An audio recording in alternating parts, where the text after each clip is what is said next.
And welcome into the Bobby Carpenter Show with my man Anthony Schlegel right here on the Big Play Network. Talking a little Buckeyes, downing the Maryland Terrapins 37-17. Obviously a nice win for number 5 Schlegs. The best part about being 5-0, well, it's a chance to go. Oh, 6-0. There you go. Chance to go 6-0. So the Buckeyes obviously have that going for them. But a lot of crazy stuff happening around the college football world. Is that the 6th win or 5th win? Where are we at now? Yeah, it's the 5th win. 5-0. Yeah, 5th win. So we got. I think I mistweeted that out earlier, It's but okay. either way, Go Bucks. you're racking and stacking them now. You're feeling good. Game was a little bit squirrely there, a little bit Schlegs, but you know what? You saw a lot of teams not make it out of the weekend undefeated, or maybe taking down another loss. So we'll talk about some of the other games that were going on, the big impacts around college football. We're going to look at the matchup this week against the Purdue team that's only 2-4 with Hudson Card as their quarterback. But West Lafayette has been a place, Schlegs, that has given Ohio State some issues over the years. You and I were there for one of those issues back in 2004. You were on the staff, I believe, as a strength coach during some of the squirrely times. You know, Ryan Day and Dwayne Haskins. Everybody remembers the day that he threw for 78 times or whatever the heck the record was, ultimately losing there as well. So a lot of little shop of horrors in West Lafayette, if you will, when you start talking about that. So we've got that. As always, we've got our questions from listeners with the Tailgate Talk, which is going to be fantastic. And I think a lot of them are going to be coming about the offensive line this week, Schlegs, maybe the inability to get the running game going, probably some stuff about Kyle McCord. So we'll dive into all of that. So when you look at that, kind of what were your biggest takeaways of the game, Schlegs? Well, one we talked about last week. We got to get healthy. We got to have, check out our play calling, our tendencies, D-line, run fits, physicality aspects, O-line, less penalties, more consistency. That's what we said. We had a week to start figuring it out. How are we going to figure out short yardage, right? Defensive sack. How do we get more pressure and keeping the intensity? And here's what I felt. Boom, we came out, we looked flat. Like, how do you come out and you look flat after a bye week and you're at home and it's homecoming? I'm like, what the Sam Dickens? And you go 3 and out, and then you have that bad snap, right? And it's like, oh, we're running a fake. No, it like hit the ground and it came, who was that picked Cody it up? Simon. Yeah, Cody Simon picked it up and had to run. Like, so it was a bad snap. It wasn't a fake. It could have been much worse on the scale of how bad that could have gone. Like, right. The fact that Cody was heads up enough and able to at least handle it, as opposed to like skipping off his arm and ultimately them scooping and scoring or whatever. So you're able to limit a little bit of the damage right there. They ultimately score. And I mean, I wasn't even in my seat yet in the game. I'm like, what happened? Where'd he go? Where'd who go? How'd 7 points get on the board? So, exactly. I mean, my goodness, it was so quick. I'm like, we just had the football. What the heck just went on? And that's really, Bob, to your point, that's how the first half went. You gave up sacks, you have 3 total in this game. Now, again, like, those are some negatives, right? The 10 penalties for 81 yards, it's terrible. I mean, guys, we got to get that fixed. It really wasn't 81 yards. It was more like probably, I don't know, 120, 130, because it negated some big plays. It negated some big plays. The illegal shift. I mean, I'm telling you what, Schlegs, I don't know if Ohio State, what the officials, what they've done to them in the Big Ten, but I've never seen the fact that they called that sideline interference on Ryan Day. I mean, that may have been the worst call that I've ever seen in my life. Generally, you always give a warning first. And the only time I've ever seen a sideline interference called without a warning is if the referee runs into a coach or a player. And that wasn't even close to happening. I believe they had a warning earlier in the game. I remember for some reason, I think they had a warning. First sideline warning, Ohio State, then they got that. Where's the get back, Coach Schlegs? I don't know. Listen, the worst. That's a whole other segment that we could talk about. The worst job in all of America is the get back coach. The number 1 worst job of all time in America is the strength coach that's responsible for special team substitution. That's horrible. But in this game, let's think about this, man. You got Tagovailoa coming in. He passed for over 1,400 yards coming into this game. Guess what? He had 196 with a touchdown and 2 picks. He had 13 touchdowns, I believe, coming in, right? So they did a really good job. That's what we said. Stop the run, make them one-dimensional. Defensively, they had 13 sacks. We gave up 3. But here's the thing, man. The game wasn't going the way that you wanted. Offensively, we weren't really clicking. But guess what? Josh Proctor steps in, pick 6, get you back in the game. And we said that. Guess what? Defensively, sometimes you got to do your job. And that scored some points that got everybody back and engaged in the game. Here's the thing. You can only control what you can control. And when you step across that line defensively, your job is to go 3 and out. Your job is to stop them. Because on the first one, right, you're on a short field. Do you want to give up a touchdown? Absolutely not. You want to hold them to a field goal. Guy made a fantastic catch. I believe that was over Newsom. Yeah, guess what? One-handed, left-handed grab to his chest. Great catch. Great coverage. Like, yeah, no doubt. I thought all their explosives. I thought all their explosive Schlegs, if you look at it on some of the passes, Sonny Styles had great coverage. Big Newsom had great. I mean, they were right there. It wasn't like guys got turned free. Maryland has good players. Like they had an unbelievable offense, so they were going to be able to move the ball. And to your point, like they had to work for every inch. They did. And this was an offense that was high flying, and the touchdown came on a short field. So, I mean, I thought they did a good job of really slowing down that Maryland passing attack. Yeah, and there's the one where he had the Mike Hall, roughing the passer, which was definitely roughing the passer. But guess what? That moved him in. And then there was a coaching error on Maryland. You have 12 seconds, just so everybody knows. You can spike the ball, and you know this, Bob, from being a Belichick. All you do is go over game scenarios. And I'll tell you this, those scenarios really don't affect like high school football. It's just different. High school Pop Warner football, you don't need to spend a lot of time going over game scenarios like that. But in this case, you do. And you can't run a play with 12 seconds in the middle of the field and expect to spike it, which saved us a field goal at the end of the half. So that being said, that was a positive that we were able to come out of there and just go to half 17-17. Yeah. And so you go to half, you don't really feel good necessarily about the situation, but you know what? You're able to pull away in the second half. And honestly, I think the play of the everything going, you mentioned Josh Proctor. Yep. And if you look at last year, he got benched for Lathan Ransom. Now they're both obviously out there playing a lot. Yep. Sonny Styles in there, and getting that going, rotating through, obviously CJ. So they've got some really talented players in the back end.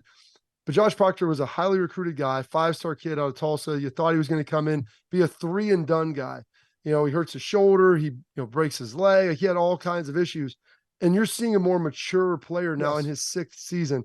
And it was awesome. Like that play, this is things you look back, and who knows what this season ultimately becomes, but you might look back on this season like that's a game-changing play. It's a season-turning play where he was able to seize momentum, and it felt like it woke the whole stadium up, man. It woke the offense up. It got everybody going. And that's what you have to do sometimes. Like you said, you've got to be part of the reason to kind of ignite that spark. Josh is definitely an emotional player. So it's awesome to see that for him and get everything going. Kyle McCord, not the best day in the world. He had good numbers, but it felt like he was a little hesitant. Maybe he wasn't quite on point and had some in the dirt, threw some that ended up still being catches. He's got to continue to work through that. He had coming off a bye week, and they were pretty beat up, and it felt like they really probably weren't able to capitalize on any of that Notre Dame momentum. We'll get back to that Ohio State game. We'll talk about that, Maryland, what it looks like against Purdue. We've got your questions coming up. We're going to take a quick commercial break. Then we're going to go around college football because you know what? Ohio State escaped with a win. Some other teams did not, and there were some big shakeups across all of college football. We'll break that down next here on the Bobby Carpenter Show on the Big Play Network.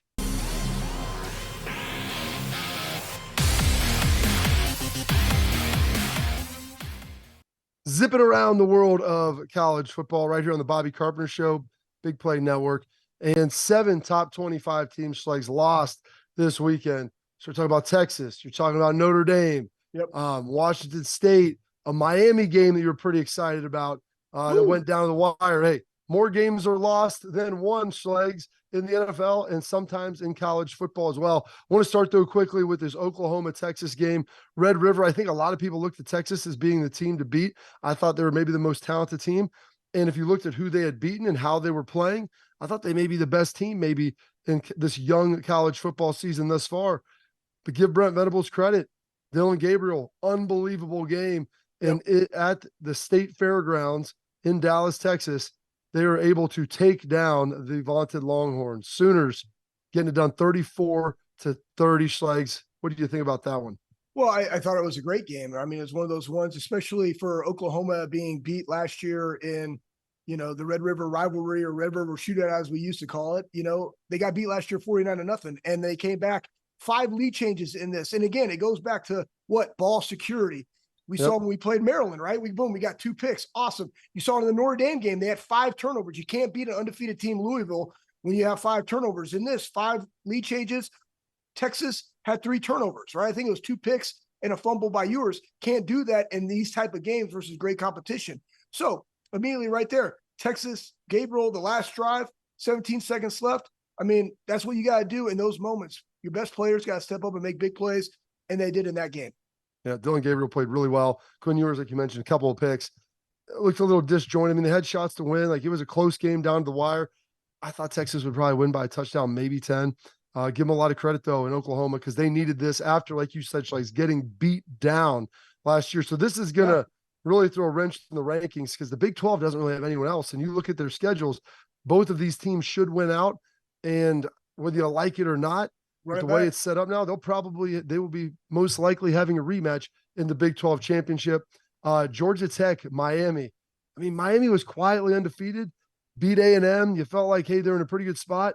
And then Georgia Tech just ripping off some big plays on them. My goodness, the end of that game was a heart attack. It was a cardiac arrest waiting to happen. Woo. And Georgia Tech downs the Hurricanes, man. And I know that was one that I don't think anyone saw coming, especially how it ended. Yeah, so here's the thing, guys. All right, so you go look at the clock. There's 36 seconds to the running clock. It's 3rd and 10. Georgia Tech has no timeouts. It's a 40-second clock, guys. You just take a knee. Yeah. Like, you don't need to run play. You didn't even run. Here's the thing, though, guys. Like, I mean, you can't put it on the player. The coach's responsibility is to take it out of the player's hands. Like, hey, just go down. Like, why? You don't even need to tell them to go down. You just say, guess what? Victory formation. Take a knee. All you got to do is worry about taking a snap. So that's 100% on the coaches. Now, guess what? They made a mistake. You still got to go out there, and you can't give up 75 yards in 2 plays. I mean, so there's no excuse to that. First off, should never have happened. But when it does happen, you got to go out there and make them whole, right? Because you're good enough. So, that's the problem in that game, right? So, I mean, just take a knee, game over. Mario Cristobal, I don't understand, like you said, like game management, like situational football. Take the knee. You don't have to take a knee, dude. Like, what are we doing? It's like, okay, they have 0 timeouts. It's a 40-second play clock. There's 35 seconds left. It's a running clock. Snap it, walk back 2 yards, take it down. It'll be at 30 seconds. Poof, David Copperfield, win.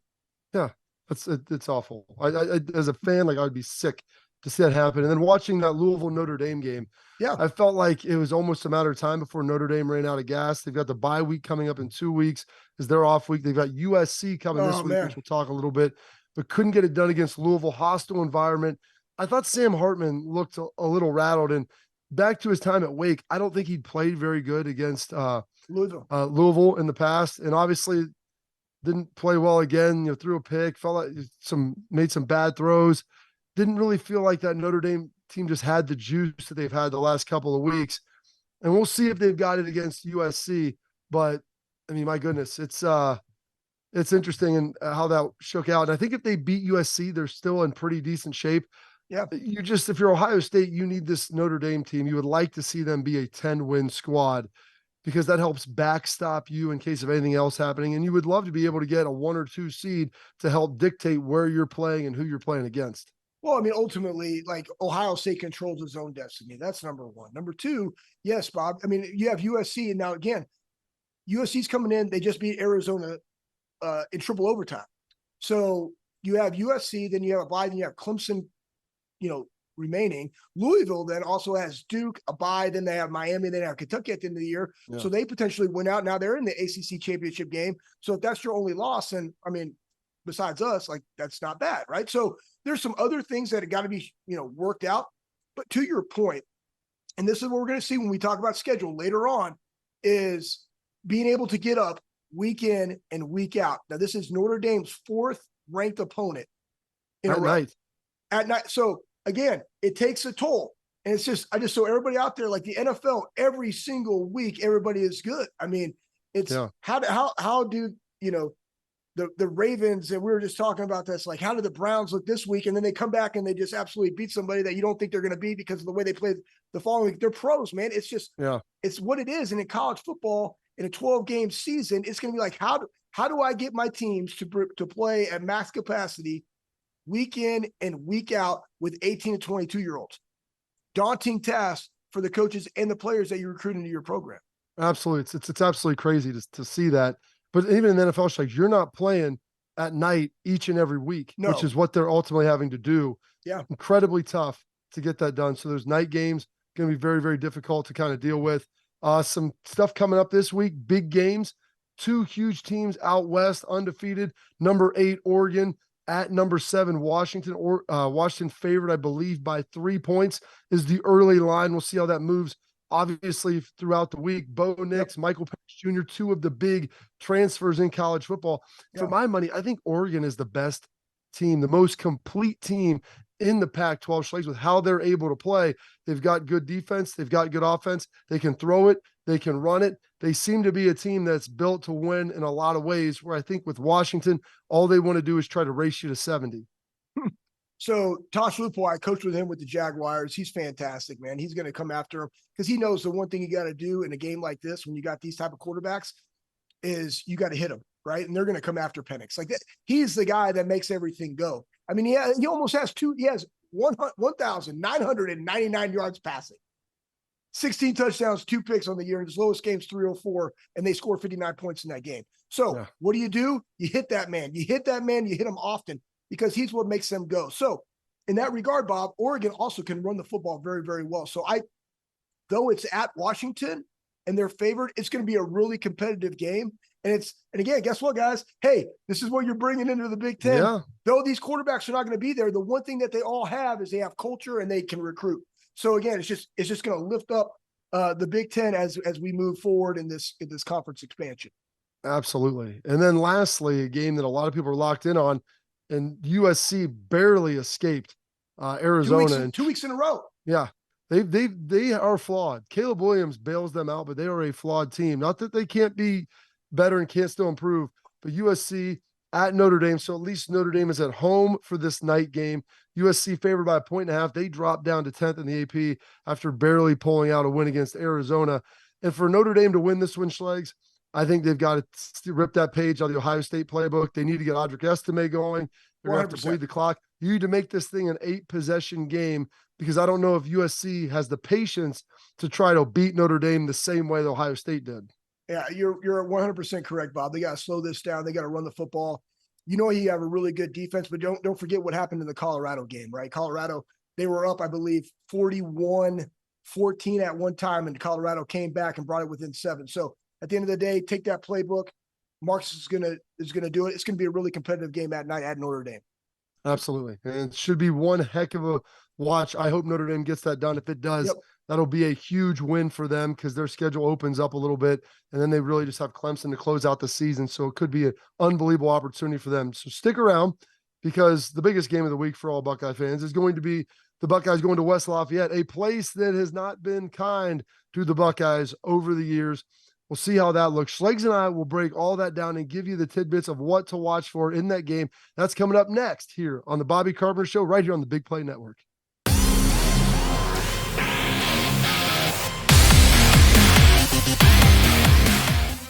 And welcome back into the Bobby Carpenter Show. We've got a lot of stuff here for you right now. We're going to be breaking down the Ohio State Buckeyes taking on the Purdue Boilermakers in West Lafayette, the matchup for the 6th game of the season. We'll be playing this one at noon. Penn State will also be at noon, so 3 nooners in a row. Gets the guys on a nice, pretty routine schedule.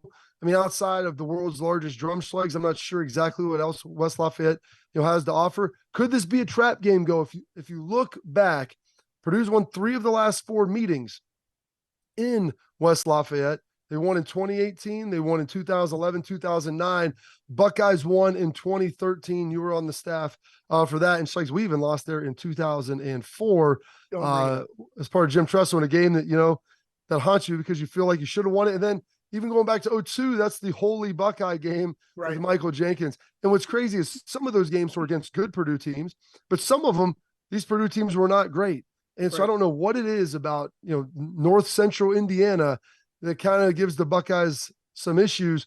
But I know this, the Bucks need to get the running game going this week. 100%. And that's something they're going to have to pick up to help control the pace of this game, to make sure that they can take care of business. Purdue only 2-4, but they did actually get some stuff going against Iowa last week, who Iowa, maybe not great on offense, has a good defense though. Yeah, they do have a really good defense. And I was kind of listening to that game and watching other games. And here's the thing, when you come into Purdue, first off, Bob, you absolutely know this terrible locker room. Okay. So, I don't know what the weather's going to be like, but it's mid-October. It should be nice, but still it's a stifling terrible locker room. So guess what? Just move it outside, put up a big tent. Let's freaking go. All right. So it's more of, honestly, I kid you not, everybody that's out there that's listening, it literally is like a high school locker room. Okay. So that being said, can't worry about, the layout. You just got to go out there and play Buckeye football. Now, your point is absolutely correct, man. You got to get the running game going. Now, Trevion wasn't there this last game. So, but that's not necessarily the running backs, man, like the offensive line. And then we'll get into some of these questions later at the end in our tailgate talk with Real Truck. But the offensive line needs to get going. The pass, it's basically following the same game plan that we did with Maryland. Yeah. They're one-dimensional, man. So stop the run, and you got to get them to 3rd and long. And most importantly, hey, guess what? Offense, you can't be 3 of 12. Like that was terrible too, but that was because of the running game, right? The running game allows you to get to 3rd and short, and then you got to convert. So, that's what has to happen in this one, because if you start off slow, if you give up a big punt return, right? Like this guy, TJ Sheffield, he had a 48-yard punt return. Like he's a good player. Punt coverage, kickoff coverage. Like these things in this game are what really matter, right? Because we've seen that in the past. I mean, I forget what it was, but boom, kickoff return for a touchdown. You're like, you can't have those kind of mishaps in a game like this when you're high, like, you're 20-point favorites. Like you can't do that and keep them in the game, right? Well, that's part of it with Ohio State, like you said. They're 20-point favorites. Maybe it might even end up ballooning even more. But this is a game Purdue doesn't have a lot of belief. If you give them belief and let them hang around, they're guys, they'll make plays. They'll go out there and make plays. Like you mentioned, Sheffield's a good player. Hudson Card, their quarterback, I mean, he can get a little bit going. I mean, he can throw the football fairly well. And so if you're not getting pressure on them and you're allowing them to have some running attack, because they almost rushed for 100 yards on Iowa, which I was, like I said, they may not have an offense, but they stopped the run. So they can get some things going. This is a game, though, that you need to start fast, get on them, and they will wilt. It's a rough environment when they're not good. It's kind of Indiana-esque where there's not a huge GSF about football there. So if you can really squash that belief early on and get after them, and then like you said, make them in a chase game, because we saw the defensive line against Maryland come alive a little bit more. Yeah. And so I was excited to see that. So hopefully they'll be able to build on that, Schlegs. Well, think about this, man. Iowa had 6 sacks in this game, right? So Card threw 2 picks, and they didn't recover the fumbles, but Card and Maccabee both put the ball on the ground 1 time each, right? So guess what? They will turn it over, and you can affect him. Iowa was able to do that. Iowa's offense just isn't one that can capitalize on some of those things. I think their quarterback had 100 yards passing, okay? So at the end of the day, he goes back, affect Card. That's it. Go hit that man and stop the run and put him in those situations, and then you will get the ball back. Like that's defensively, what do you got to do, man? I want to see run fits. I want to see physicality at the point of attack. I want to see him put the ball on the ground, and when you get to 3rd and long, pin the ears back and go hunt. I think the Bucks covered the 20 points, 20 and a half, whatever it is. I'm not betting the over because I think it's like 51 or whatever, but I'll take the 20. Yeah, I would lay it. I think Ohio State, it feels like they'll get this offense going. Kyle, when he starts getting consistent, gets it going. Trevion, hopefully he gets healthy, because the one thing they felt like they were missing was that home run threat. Chip is fast and he can break some stuff. Trevion has a little bit more wiggle, it feels like, an ability to hit a crease and potentially take one, as we watched him blow some games open. So it felt like the Buckeyes ultimately needed to get that done. Hopefully he's healthy. If not, rest him for Penn State. Yep. I don't need to see him out there unless he feels really good about it. You want to make sure that you have all of your horses in 2 weeks. I think you can win this game without Trevion, and you shouldn't, frankly, need him to get it done. So I'm not crazy worried about that. Should get it taken care of. New schedule Schlegs were released, or at least opponents, about who the teams in the Big Ten will be playing, with the addition of more conference members. Now they spent all that time figuring out their rivalries, who are they going to play, whatever. They had to scrap it as Oregon and Washington are joining the conference. You got a little look on who the Buckeyes might be playing. So we'll take a dive into that. Maybe some other things the Bucks need to get cleaned up before we get to your questions in a couple segments. So all that is coming up next. We'll take a quick commercial break. This is the Bobby Carpenter Show right here on the Big Play Network.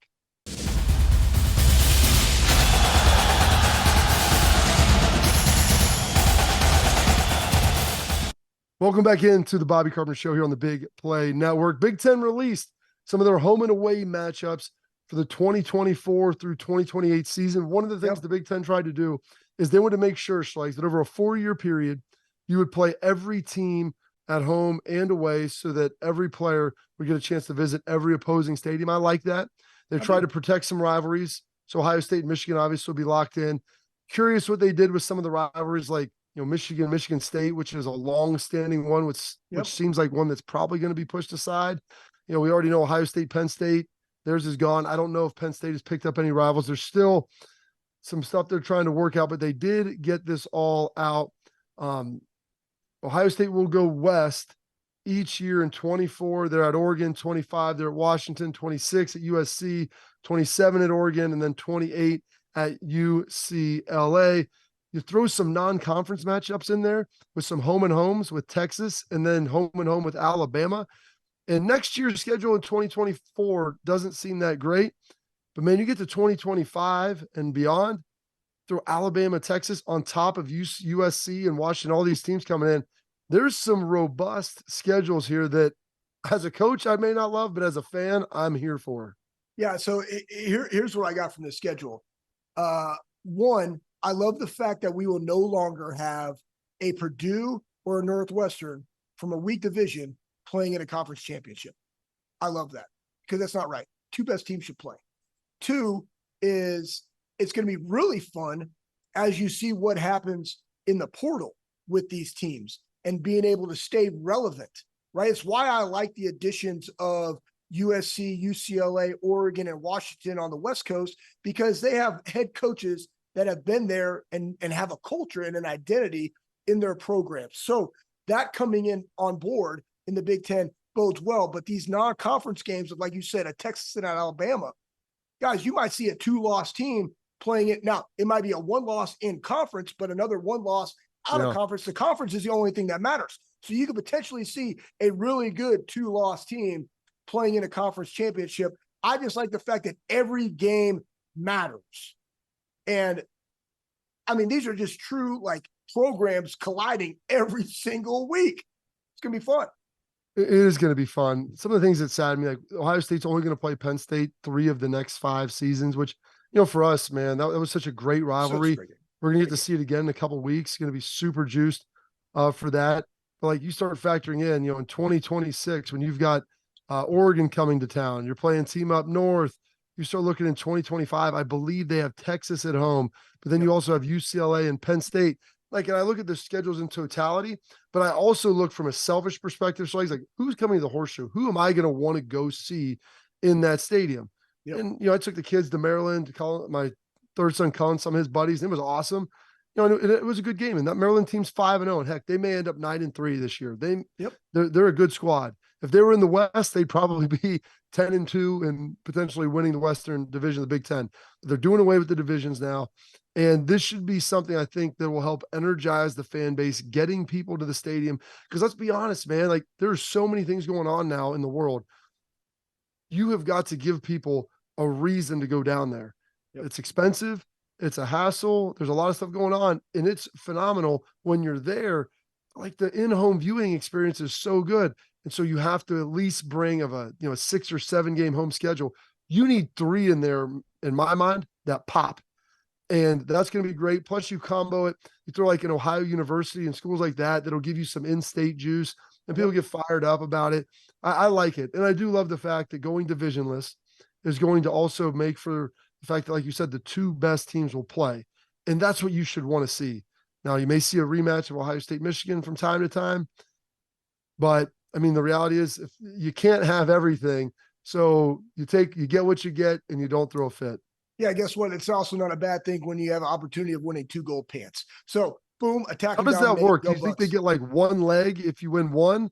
Do you have to win them both to get 2 sets? I'm just curious how this is going to shake out. No, every time you beat them, you get a pair. I mean, it's just how it is. Like, you don't need to make up new rules. The rules are you get a pair of gold pants every time you beat them. So guess what? We got to get back on the saddle. We got to get back on the horse. We got to freaking beat them. Let's go. I mean, the reality is too, think about this, like we're going to a 12-game conference playoff too. I mean, you in theory could play a team in your own conference 3 times with a regular season matchup, a conference championship. And then when you have a 12-team bracket, and they sneak you may not play them in the first or second round, but you could meander your way there. And I like college football because the uniqueness of usually you play opponent 1 time. That's what I think makes rivalries great. But with how all this is moving around, you got USC, UCLA, Oregon, and Washington in the Big Ten. I never thought in a million years that I would see that potentially happening, but you know what? Here we are, and this is what we're dealing with. So you play the hand that you're dealt, you get it rolling. I'm excited for these schedules. It gets me fired up, especially when you combo that with some of the big non-conference games that I hope they don't cancel, because we have seen that happen before. And, some of these teams have had to cancel. I think Oregon was supposed to be on our schedule. We had to cancel them because, well, heck, like it looked like they may be coming in the Big Ten, and how all that stuff was ended up shaking out. So we have no idea what's going to happen with all that. But I do like it, and I love it for the fans because it's going to be juiced up, and the players should love it. You're going to be on national television all the stinking time. So we're going to take a short break. So he says, coming up, it's the segment that we love. It's our favorite segment. It's a little tailgate talk brought to you by Real Truck. What do? We're answering your questions. When you're sitting there scratching your eyes out and pulling your hair in the football game, saying, what are we doing? You know what? Ask the fellas. We throw out a tweet every week, fire it back at Schlegs and I. You know what? And we'll answer those questions for you. All that is coming up next. This is the Bobby Carpenter Show right here on the Big Play Network.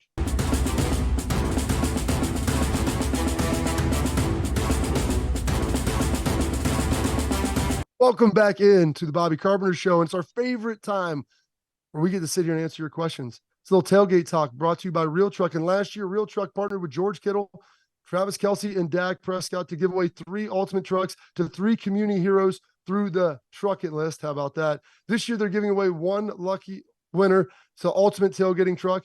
It's a 2022 Toyota Tundra with tons of accessories like a Procom 2.5 lift kit. That sounds pretty sweet. And a Rhino Rack Pioneer platform roof rack. How about that? To learn how to enter, follow at Real Truck on Instagram, like I do, because it's sweet, and click their link in their bio to register, or visit realtruck.com/win. It's completely free to enter, Schlegs. Hey, listen, bring your truck to life. Realtruck.com, registering to win the ultimate tailgate truck. Listen, it's sick. I have it. I got 2 trucks, man. I got a diesel 2500 back in Ohio, and I got a freaking Toyota Tacoma. Listen, 4-play rims, new grapplers, real track, bed cover, road armor, freaking bumpers, winches. Listen, man, I'm all in all the time with Real Truck. It's great. All your accessories that you need for your truck are there. Go see them. I got my own winch, Schlegs. I'm not sure. Courtney goes, what are you going to do with that? I go, I don't know. Pull trees out of the ground, pull cars out of ditches. Be a superhero. Listen, be a superhero. Listen, you never know when you're going to need a winch until you have a winch on your truck. Because then guess what? You will use it. I use it all the time on the farm. I mow a little bit close to my freaking pond. Sometimes I get my zero turn stuck. I do, man. It slides into the pond. Guess what? Boom, drive the diesel over, hook up with the winch, pull it out. Side nugget, I took down like a 70-foot pine tree right next to my house. You know how I did it? Boom, I put my truck on the other side. I put a tow rope around the top of it. I put my winch on it. I told my buddy, when I tell you to go, you pull. And then guess what? I cut that thing. I had a wedge, literally fell right next to the house, right where I wanted. It was beautiful. Why? Because I had stuff from realtruck.com. Wow. Attack and dominate. Proof David Copperfield, Schlegs. You're laying trees. You want me to drop it right there? Here we go. I'll just drop that tree, fall it right where I need to, buddy. Oh, yeah, it's beautiful. That's why you're a pro, Schlegs. Thank you. And so that Real Truck helps alleviate those issues. Since we have tailgate talk here, here's some of the issues for Ohio State at Ohio Against the World at CBus Alumni on Twitter for our questions. Are the issues in the run game due to the scheme or more personnel? Ooh, Bob, you take it. What do you think? So obviously there's 3 new starters, but let's be honest, we're about halfway through the offense. We're about halfway through the season now. So you like to hope that those guys are starting to mature. You had Donovan Jackson and Matt Jones coming back. Both of those guys very talented. A lot of people thought, DJ, that he would be potentially a 1st, 2nd round guard. I don't know if he's played quite as well as he has last year. And some of it is, you talk about the zone scheme versus gap and man scheme. Yeah. Like, those are the 2 things. I think that people act like one is better than the other. It really comes down to a little bit of personnel and what you run and how good you are at being able to execute it. So I've seen teams that run the zone scheme. You look at, no one ever complains about Kyle Shanahan and the 49ers and their ability to run. You know what they do, Schlegs? They run a lot of zone scheme. They run some gap. They run some gap man scheme, but a lot of zone. And so part of it is, I don't care what you're doing, you have to be able to block the linebackers. And we saw that against Indiana at the beginning of the season where they had guys shooting through. And we thought we got it hemmed up a little bit, got it solved. And then you saw the failure of guys because whether or not it's a combo deuce block that you're going to rise up there in a gap scheme, or even in a zone where you're going to bump and rub quick, that's what she said, bump and rub quick up to the next level, you still have to be able to go get the linebacker, or you just have to take the three tech or the shade or the defensive end and put them in the linebacker's lap. But either way, you have to get to that second level. And that's something that they were not doing against Maryland. And Schlegel, I could go play linebacker if you're not going to block me now. No doubt. And I think that that's the difference, Bob. When it's gap, it's like, listen, here's what I'm doing. We're going to double team this guy, and I'm going to get to the second level because we're running through this gap. And remember, in defense, it's really easy. Defense, we use letters, right? Offense, they use numbers. So for us, it's A, B, C, and D gap, right? Like, I got to know. And again, it's a defensive question, but hey, listen, when they have one back, it's one gap. It's pretty simple. I got to know where I got to freaking leverage and control. That's also getting off the block. And in zone, right, it's a little bit of, I'm helping my guy. If I'm uncovered, I'm helping my guy until he has control, and then I'm moving up. So there's a little bit of feel along with, I still got to do my job. And then the offense or the defense can slant, right? Which makes it even more difficult, because then, hey, if I'm covered, but he slants to the uncovered guy, we got to both pick that up and get to the next level, versus gap, where it's like, I know exactly where we're trying to run this football, and I know exactly where I'm having to go block, or who's the mic, and et cetera, et cetera. So here's the deal. To me, it's all about what allows my players to play the fastest. And again, I'm not an offensive-minded guy. I'm a defensive-minded guy. And for me, defensively, I just want my guys to not hesitate. I want them to come downfield. I want them to shock and shed and own the gap. That's it. Be a gap filler, Bob. You know I love filling gaps. And that's what I want to see. I don't want to see you taking on a dude 2 yards off the ball. That's not what we do at linebacker. We come downhill and we smack you. The same thing with the offense, man. Like, you got to be able to get upfield and get to the second level and have displacement, because that's when it works. When zone works, it's when you have displacement that creates the lanes. Those vertical seams. That's it, 100%. Yeah. On defense, we're trying to build a wall. And so that's when you talked about that displacement. If you go back against Maryland, watch plays that had success, because there were some plays where, Chip got, 6, 8 yards, 10, 9 yards, some nice chunks. And you could see it. And it's what I like to call focus in on this, especially the point of attack. Are you able to dent the defense? Or is there ability there where you're getting pushed out of D-line and you're able to get up to that next level, like you said, and you create that inverted vertical seam that gives the running back room to move, and it makes it hard on the linebacker. One of the other issues that Maryland had, obviously, I know we're diving in on this a lot, is the fact that Maryland ran an odd front. And so they would have 3 down, which a lot of times you're playing head up, and then they stun a lot. Well, then they also started running some 4 down that you would see where you play more in the gaps. And so that takes a lot of communication. There's a lot of stuff there that needs to be figured out. It's not always the easiest to do. And unfortunately, it wasn't great most of the time. There were some glimpses, and you're like, more of that. Let me see more of that. Push, climb, Chip, get in there and hog it up in there and go get some yards. So enough harboring on that. We got a question coming from Terry Zomes on Twitter regarding the defense. So I love our LBs, but it looks like they're struggling. And I felt like they would be the strongest point of our D. Are they struggling with vision, getting off blocks? Want the expert's opinion. Got a couple of minutes. Let's go. All right. Well, I would just say this. When it comes to point of attack, it's one back, one gap. Like, you see it, read it. Remember, you play run, you adjust the pass. It's also down in distance. It's also running back depth. It's also the line split. Like all of those are pre-snap things. That's alignment, assignment, alerts, and adjustments. So what is my alignment? Okay, I'm in a whatever, right? What's my assignment? Hey, I got to fill this, and this is my pass responsibility. What are the alerts? Are they motioning? Is it 2x2 into the boundary? Is it 3x1? Whatever. What do they run out of this, right? Those are all my alerts. And then how am I going to adjust to put myself in the best position so I can play really fast? And as soon as I see that dude come downhill and his shoulder pads are square, I'm coming to take a double team off, because I got to make sure that guy can fit his gap, right? Because it's gap sound defense. So again, sometimes when you have that, like the D lineman, actually a couple times, it was really his gap that the guy kind of went through, but it's on the linebacker to come down and take that off of him because they're double teaming up. But it works when you do it at the line of scrimmage. So I would say this, probably a little more physicality with your hat and hands. I know people don't like to talk about it, but hat and hands wins, man. Like, boom. Like, I'm sorry, we try to take the face out of the game, but that's sometimes how you create that shock when you hit a dude. Yeah. And it's something that James, I know, has been working with these guys a lot to get down 100%. And get physical, to beat blocks, to be able to do that. they've been getting better. Cody Yeah. Simon's been playing pretty well, and you heard Jim Knowles talk like the previous weeks about getting him on the field more. He's been playing a little bit more, a little bits of a feel, and then some of it too, Schlegs. I think the defensive line, they don't necessarily eat blocks the way they used to. Larry lets them penetrate, and there's a little more freewheeling.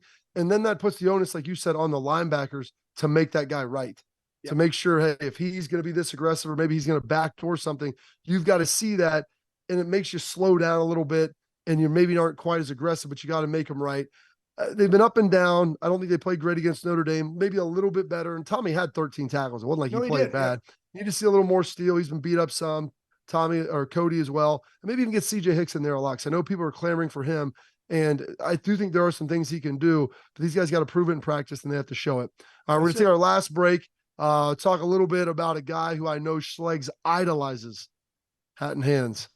One of the most physical dudes you will ever see. We'll let you know who that is next, coming up on the Bobby Carpenter Show on the Big Play Network.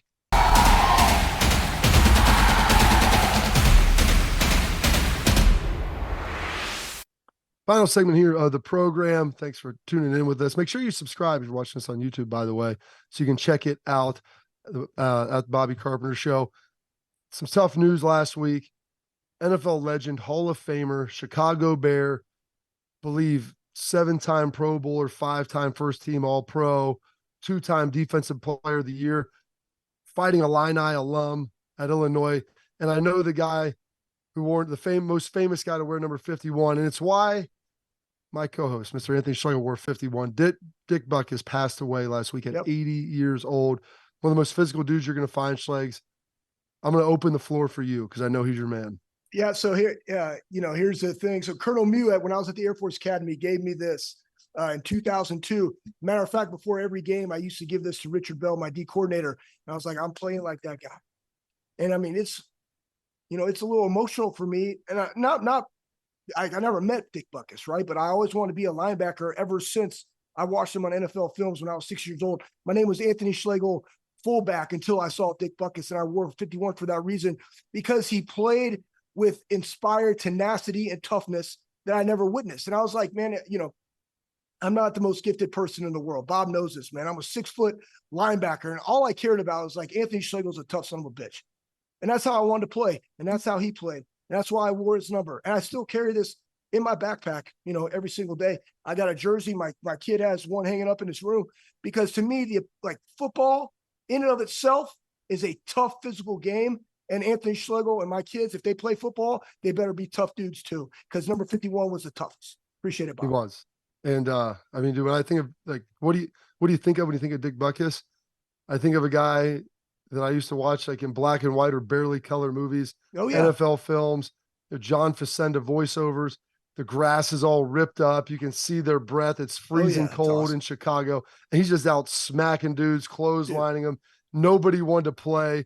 Oh, and just snot coming out of his nose, all over his face. Just an absolute monster, man. So the passing of a legend, I knew somebody that you were very, very inspired by. So unreal stuff. Tough to see him go at 80. Buckeyes, though, awesome for them to get a win, get the 5-0, 37-17 over Maryland, going out to West Lafayette this week. Let's go. Got to get some stuff going in the running game. Need to get Kyle McCord a little bit more consistent, start faster. And defensively, I think the linebackers may be a little more aggressive to get going and figure that out. But you'll love when you see defensive scores, and they had that against Maryland. So I thought the defense stepped up and really turned the game for the Buckeyes. So super excited for that. Almost the midway point of the season. We're getting it rolling. Thank you for tuning in to the Bobby Carpenter Show right here on the Big Play Network. Stick with us each and every week.